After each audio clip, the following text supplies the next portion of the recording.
Hello students, welcome back. I am Rinkesh sir and आज का हमारा टॉपिक है force between two parallel currents. Okay, तो let's start with that topic. Okay, तो हम देखेंगे दो वायर में अगर करंट जा रहा है, मतलब हम एक वायर ले लेते हो, ये रहा वायर ए और ये दूसरा wire B.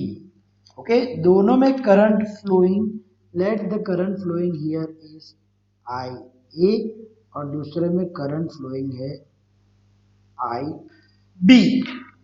Okay, so as shown in figure, और let's take two parallel wire, not parallel wire, two wires parallel to each other, two wires parallel to each other and current carrying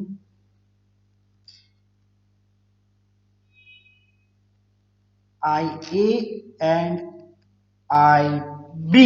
Okay, current carrying IA and IB. Clear?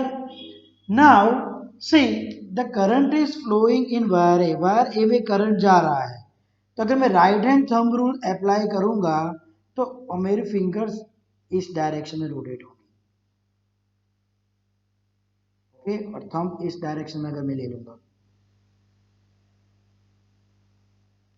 it will be rotated in this direction. तो wire के ऊपर की magnetic field बाहर की direction में होगी और wire के नीचे की मैग्नेटिक फील्ड अंदर की डायरेक्शन में आएगी।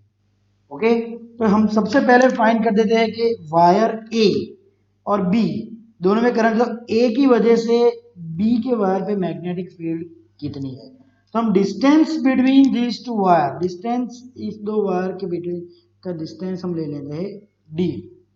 ओके, तो magnetic field, magnetic field due to wire ए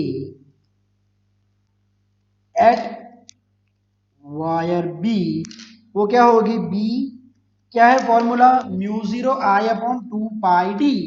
तो ये आ जाएगी म्यू जीरो आई, मतलब करंट कितना है ए, आई A upon two pi D. तो वायर बी पे मैग्नेटिक फील्ड कितनी आएगी, mu zero I upon two pi D. अब वायर बी में भी करंट फ्लो हो रहा है, वायर बी में भी करंट फ्लो हो रहा है। तो हमने आगे पढ़ा था कि जब भी कोई वायर में करंट फ्लो होता है और जब हम वो मैग्नेटिक फील्ड में रखेंगे then it will experience a force. Okay, और फोर्स कितना था, I D L cross B. तो हम ये वायर की लेंथ ले लेते हैं एल, वायर की लेंथ हम ले लेते हैं एल। ओके, तो कितना फोर्स लगेगा, so force acting on wire B due to magnetic field of wire A, that is B, and current कौन सा लेंगे, वायर बी का ही लेंगे हम, क्योंकि अभी वायर ए को अगर हम साइड में इग्नोर करें तो क्या होगी, ये क्रॉस, ये मैग्नेटिक फील्ड है और करंट आई बी है, तो ये वायर बी पे फोर्स लगेगा। तो उसकी फॉर्मूला क्या आएगी, F I D L cross B. I कौन सा, वायर बी में, डी एल मतलब length, L cross magnetic field D. तो अगर यहाँ पे हम देखेंगे, ये रही लेंथ की डायरेक्शन और मैग्नेटिक फील्ड की डायरेक्शन अंदर की साइड की है, तो ये एंगल हो गया 90। तो ये हो जाएगा I B L, sorry I B L B sine 90, और साइन 90 की वैल्यू 1 है। और ये क्या है, force on wire B due to A. तो यहाँ पे मैं मैग्नेटिक फील्ड की फॉर्मूला रख देता हूँ जो हमने इक्वेशन 1 में लिखी है। तो magnetic force on wire B due to A I B L, B की value mu zero I A upon 2 pi D. मैं रीअरेंज करके लिख लूंगा, magnetic force on B due to A is mu zero I A I B L upon 2 pi D. Okay, ये हो गए magnetic force की formula और magnitude. Okay, अभी डायरेक्शन कौन सा होगा? अगर ये मैं डायरेक्शन ले लूं, राइट, तो एल की डायरेक्शन ये वाली, यहां से मेरे को फिंगर्स रोटेट, बी की डायरेक्शन, बी कौन सी अंदर, तो इस डायरेक्शन में फिंगर्स रोटेट करूंगा तो थंब की डायरेक्शन कौन से आएंगी? ऊपर की। तो मैग्नेटिक फोर्स कौन सी डायरेक्शन में लगेगा? इस डायरेक्शन में। Force on wire B due to A, ऊपर की डायरेक्शन में, मतलब वायर ए की डायरेक्शन में लगेगा। ओके, मतलब direction of force on B due to A will be towards wire A। Okay, अगर इसी तरह में मैग्नेटिक फोर्स ए पे कितना लगता है ड्यू टू वायर बी, ये फाइंड करूंगा तो उसके भी फॉर्मूला यही आएंगे, mu zero I A I B L upon 2 pi D. लेकिन इसकी डायरेक्शन अपोजिट होगी, इसकी direction of F A B will be towards B. Okay, ये इसकी डायरेक्शन आ गई, मतलब ए की डायरेक्शन कौन सी होगी? Towards B. Force on A due to B, मतलब दोनों वायर अट्रैक्ट हो गए। क्लियर, दोनों वायर क्या हो गए? अट्रैक्ट। उसका मतलब ये समझ लो कि if current in both wire are in same direction, तो क्या होगा? अट्रैक्शन। और इफ इन अपोजिट डायरेक्शन, तो क्या होगा? Repulsion.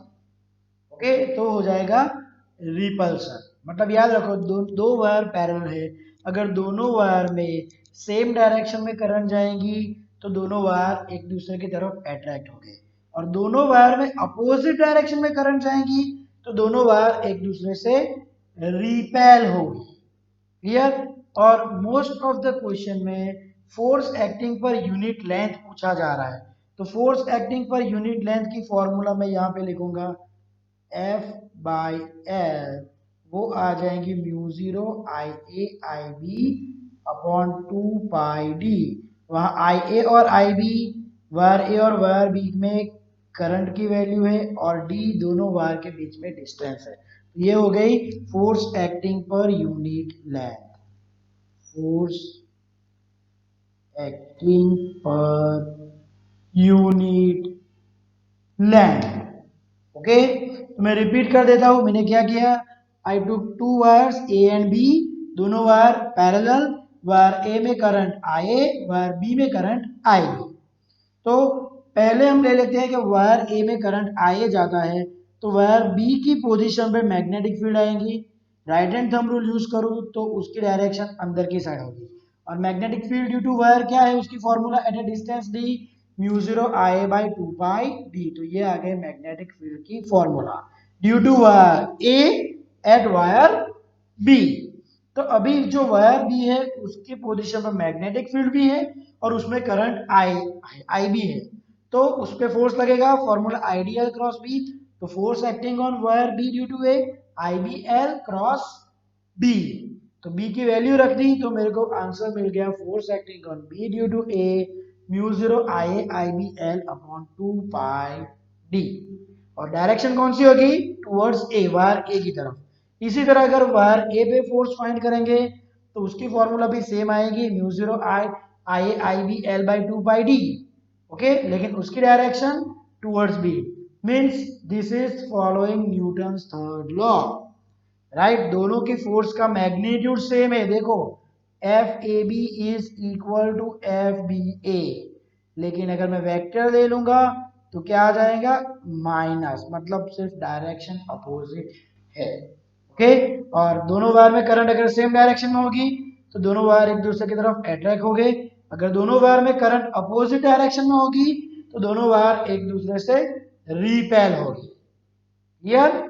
So this was about force between two parallel currents. So just note it down.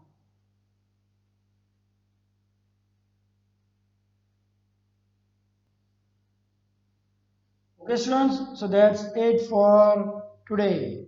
Thank you.